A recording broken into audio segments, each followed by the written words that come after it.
Hello students, in our today's class of research we are going to study about the data analysis or fundamentals of data analysis, right? So the data after collection has to be prepared for analysis, right? And the collected data which we are collecting through primary and secondary sources is raw data, and it is necessary to convert it to the form which is suitable for the required analysis, right? यानी कि जो data हम collect करते हैं वो क्या होता है, रॉ डेटा होता है, और उसको हमें सूटेबल और रिक्वायर्ड जिस चीज़ पे हमने जैसे हमने एनालिसिस करना है उस चीज़ में कन्वर्ट करना, उसका बहुत उसी फॉर्म में कन्वर्ट करना पड़ता है और उसको कन्वर्ट करना बहुत ज़रूरी होता है, ठीक है। और जो डेटा एनालिसिस के रिजल्ट्स होते हैं वो डेटा पे बहुत ज़्यादा डिपेंड करते हैं कि किस डेटा किस तरीके का है, राइट। तो data preparation is very important. Data preparation क्या है या डेटा एनालिसिस क्या है, एक बहुत इंपॉर्टेंट प्रोसेस है, राइट। देखिए डेटा प्रिपरेशन की प्रोसेस है, first one is prepare preliminary plan of data analysis. सबसे पहले हम प्रीलिमिनरी प्लान करेंगे डेटा एनालिसिस का, फिर चेक क्वेश्चन आयर, पहले प्लान बनाएंगे, प्लानिंग में क्या करेंगे, पहले क्वेश्चन आयर चेक करते हैं, एडिटिंग करते हैं, कोडिंग करते हैं, ट्रांसक्राइब करते हैं, डेटा क्लीनिंग करते हैं, डेटा एडजस्टमेंट करते हैं और डेटा एनालिसिस स्ट्रैटेजी को सेलेक्ट करते हैं। So first one is questionnaire checking, ठीक है। When the data is collected through the questionnaire, जब डेटा को क्वेश्चन आयर्स के थ्रू कलेक्ट किया जा रहा है, राइट। तो सबसे पहला स्टेप होता है कि क्वेश्चन आयर्स को चेक करना। सबसे पहला स्टेप क्या होगा, क्वेश्चन आयर्स को चेक करना,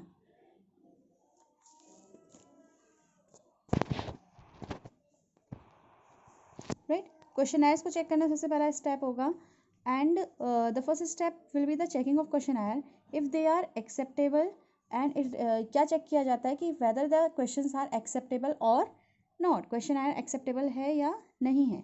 and it involves the examination of questionnaire for their completeness, ठीक है, एंड इंटरव्यूइंग क्वालिटी। इसमें हम क्या करेंगे कि सारे क्वेश्चंस को चेक करेंगे, रिव्यू करेंगे कि सारे क्वेश्चंस कंप्लीट थे और इंटरव्यूइंग क्वालिटी सही थी या नहीं थी, ठीक है। Usually this step is undertaken at the time of data collection. Basically हम इसको डेटा कलेक्शन के टाइम पर करते हैं। और अनएक्सेप्टेबल क्वेश्चन आयर्स, उनमें से कुछ देखिए, क्वेश्चन आयर्स में से कुछ क्वेश्चंस को हम क्या करेंगे, हटा देंगे, ठीक है। कुछ क्वेश्चंस को कैसे हटाएंगे, ऑल पहले सबसे पहले रिव्यू करा हमने, उसमें देखा और कुछ क्वेश्चंस को हमने हटाया। कैसे, parts of the questionnaire that are not complete. क्यों हटाया, क्योंकि उनका कुछ पार्ट क्या था, कंप्लीट नहीं था, सही से क्वेश्चन नहीं पूछे गए थे या सही से आंसर नहीं करे गए थे, राइट। सेकेंड, स्किप पैटर्न में नॉट हैव बीन फॉलोड, उस पैटर्न को हम हटा देंगे जो कि फॉलो नहीं हुआ, ठीक। थर्ड, लिटिल वेरिएंसेस इन रिस्पॉन्सेज, जहाँ पे हमें लगता है कि रिस्पॉन्सेज में डिफरेंस आ रहा है, अंतर आ रहा है, गलतियाँ आ रही हैं, तो उसमें उस केस में भी हम क्वेश्चन आयर को रिजेक्ट कर देंगे, राइट। पेजेस मिसिंग, अगर हमें लगता है क्वेश्चन आयर के पेजेस मिसिंग हैं तो भी हम क्वेश्चन आयर को रिजेक्ट कर देंगे, ठीक है। और अगर questionnaire respondent does not fit the selection criteria, और अगर रिस्पॉन्डेंट डज नॉट फिट का मतलब है respondent is not that much capable या having respondent is not having inadequate having at that much adequate knowledge which is required to fill that form, यानी कि respondent इतना पढ़ा लिखा नहीं है या उसको उस बारे में नॉलेज नहीं है जिस चीज़ का उसने क्वेश्चन आयर भरा है, तो भी इस केस में भी हम क्या करेंगे, क्वेश्चन आयर को रिजेक्ट कर देंगे, उसको हटा देंगे, right. Understood. So these are the ways for which या these are the points for which questionnaire में नॉट बी एक्सेप्टेबल। इन पॉइंट्स की वजह से क्वेश्चन आयर को हम क्या कर सकते हैं, रिजेक्ट कर सकते हैं, ठीक है। Next is data editing. Data editing में देखिए, डेटा एडिटिंग में क्या है, जो डेटा हमने जो डेटा सेलेक्ट किया, जो क्वेश्चन आयर हमने रिजेक्ट कर दिए, उसके बाद जो हमारे पास डेटा बचा है जिनको हमने सेलेक्ट किया, उसमें से डेटा को क्या करेंगे, एडिट करेंगे मतलब उसमें से हम कुछ चेंजेस लेकर आएंगे, ठीक है। A review of the question Aires with the objective of increasing accuracy and precision, ठीक है। ये क्या है, क्वेश्चन आयर का रिव्यू, ताकि इस तरीके से रिव्यू करना ताकि उसकी एक्यूरेसी, कि हमने जो फाइंड आउट किया है वो बिल्कुल सही है, और प्रिसाइज मतलब लिमिटेड टर्म्स में उसे फाइंड आउट करना, बहुत ज़्यादा डिटेल में नहीं, उसको शॉर्ट कर देना, right. So editing of data is a process of examining the collected raw data, ठीक है। रॉ डेटा को जो हमने रॉ डेटा कलेक्ट किया है उसको एग्जामिन करना, उसमें से गलतियाँ निकालना कि क्या क्या गलतियाँ हुई हैं और क्या क्या चीज़ें छूट गई हैं, ठीक है, और उसको फिर सही करना जहाँ पर ज़रूरी है। ठीक है, ये चीज़ हम किस में करते हैं, डेटा एडिटिंग में। क्या करते हैं, एग्जामिन करते हैं, ठीक है, क्वेश्चनायर्स को अगेन एग्जामिन करते हैं, कुछ एरर्स को निकालते हैं, एरर्स कोई गलतियां हैं या कुछ चीज़ें छूट रही हैं उनको चेक करते हैं, और उनको सबको फिर क्या हम करते हैं, हम इसमें सही करते हैं। ठीक है, it is a you can say careful scrutiny. ये क्या है, स्क्रूटनी करना है, भले ही वो क्वेश्चनायर है, भले ही वो शेड्यूल है। Editing is done to assure that the data are accurate. क्यों करते हैं हम एडिटिंग, ये चेक करने के लिए कि डेटा हमारा एक्यूरेट है, कंसिस्टेंट है या नहीं है। ठीक है, जो हमने हमारे फैक्ट्स हैं उनसे मिलता जुलता है या नहीं है। ऐसा नहीं कि फैक्ट्स कुछ और कहते हो लेकिन हमारी जो रिजल्ट्स आए हैं या हमारा जो डेटा आया है, इन्फॉर्मेशन हमें मिली है क्वेश्चनर से, वो अलग बात कहती हो। ठीक है, तो इसलिए हमें डेटा एडिटिंग करना ज़रूरी होता है, राइट। अच्छा, हमने क्या चीज़ें इसमें पहचानते हैं, देखिए, आइडेंटिफाई रिस्पॉन्सेज। डेटा एडिटिंग में हम उस तरीके का डेटा पहचानते हैं जो कि इलिजिबल है। इलिजिबल मतलब अनरीडेबल है, जिसको आप पढ़ नहीं सकते, जिसको आप समझ नहीं सकते। ठीक है, ऐसा डेटा हम उसमें से फाइंड आउट करते हैं जो इनकम्प्लीट है। ठीक है, इनकन्सिस्टेंट है, मतलब हमारी स्टडी से बिल्कुल मिलता जुलता नहीं है। एम्बिगियस रिस्पॉन्सेज मतलब ऐसे डाउटफुल या कन्फ्यूजन क्रिएट करने वाले हैं जिसके ऊपर आगे बहस चल सकती है। तो ऐसे रिस्पॉन्सेज को हम क्या करते हैं, डेटा एडिटिंग में अपने रिमूव करते हैं, करेक्ट करते हैं, राइट। देखिए, ट्रीटमेंट ऑफ अनसेटिस्फैक्टरी रिस्पॉन्सेज। अब हम अनसेटिस्फैक्टरी रिस्पॉन्सेज जो हमारे डेटा एडिटिंग में हमें मिले हैं, ठीक है, वो उसको किस तरीके से ट्रीट करते हैं, इसके स्टेप्स हैं। देखिए, या तो रिटर्न टू द फील्ड, फिर से हम क्या करेंगे, जो हम क्वेश्चनर में हमारे पास डिटेल्स हैं और जिसमें गलती पाई गई है उसमें हम फिर से उसी रिस्पॉन्डेंट की डिटेल तो है ही, ठीक है, तो उसी रिस्पॉन्डेंट को हम क्या करते हैं, रिकॉन्टेक्ट करने की कोशिश करते हैं, फिर से उससे उस बारे में क्वेश्चन करने के, फिर से उसका आंसर जानने की कोशिश करते हैं। ठीक है, second is assign missing value.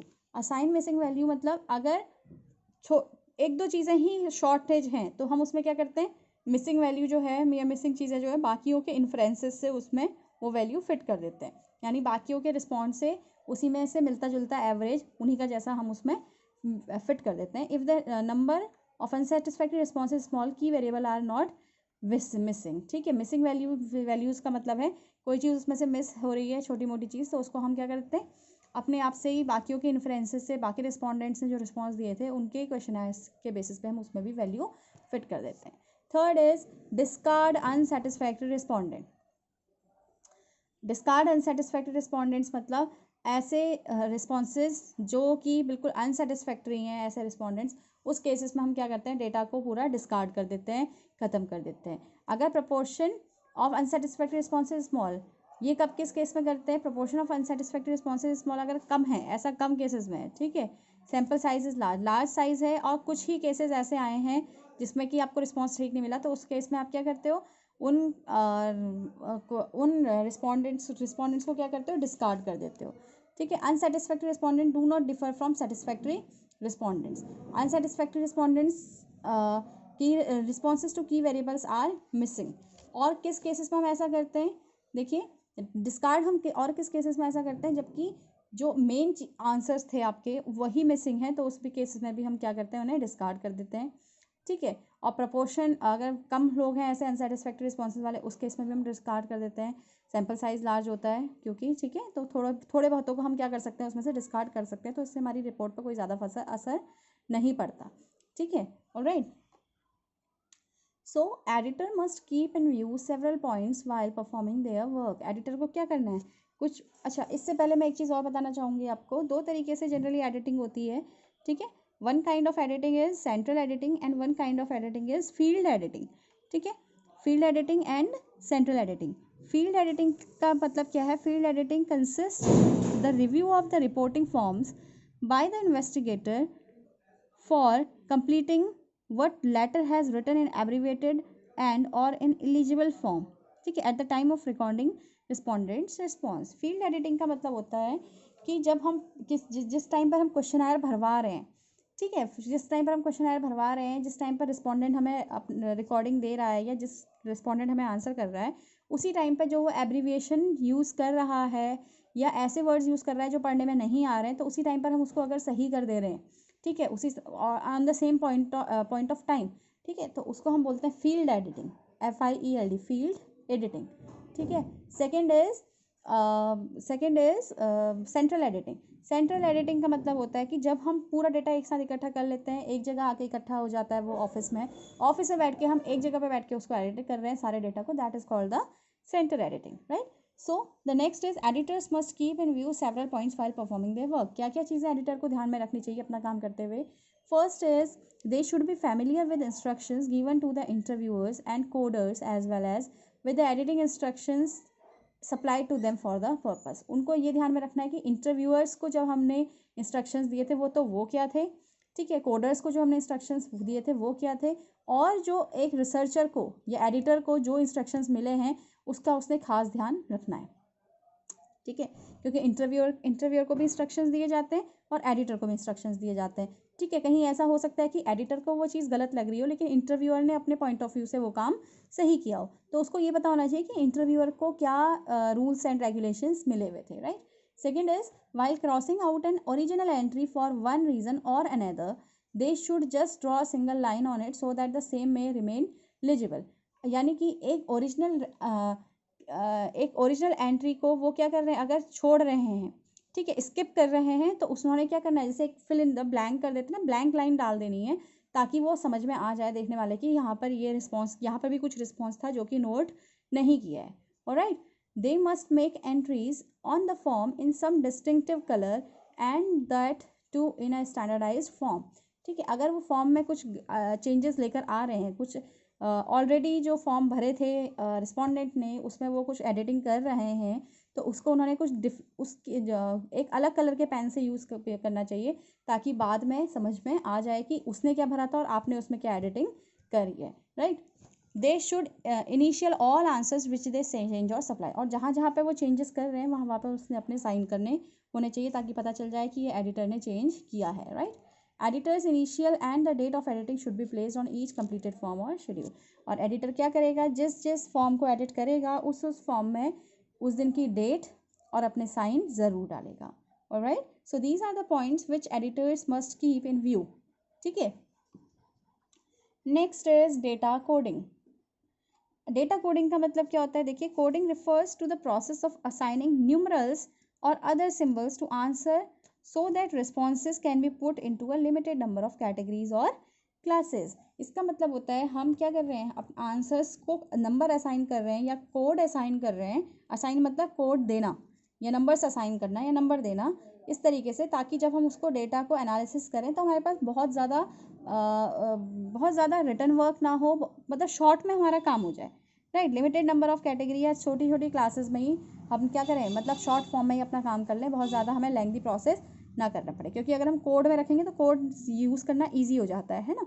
अगर उसको पूरा एक सेंटेंस है, सेंटेंस को अगर हम कोड में रखेंगे तो वो जगह भी कम घेरेगा और ईजी हमें रहेगा परफॉर्म आगे उसमें एनालिसिस करने में, right. So assigning a code means assigning a number to each possible response to a question. ठीक है, क्वेश्चंस कैसे होते हैं? देखिए, स्ट्रक्चर्ड क्वेश्चन आंसर्स होते हैं जो पहले से तैयार किए गए होते हैं। ठीक है, उनका फॉर्मेट पहले से ही तैयार किया जाता है, that are called the structured question answers. इसमें कोडिंग पहले ही हो जाती है, प्री कोडेड मतलब है पहले ही उसकी कोडिंग हो जाती है। Second is unstructured question answers.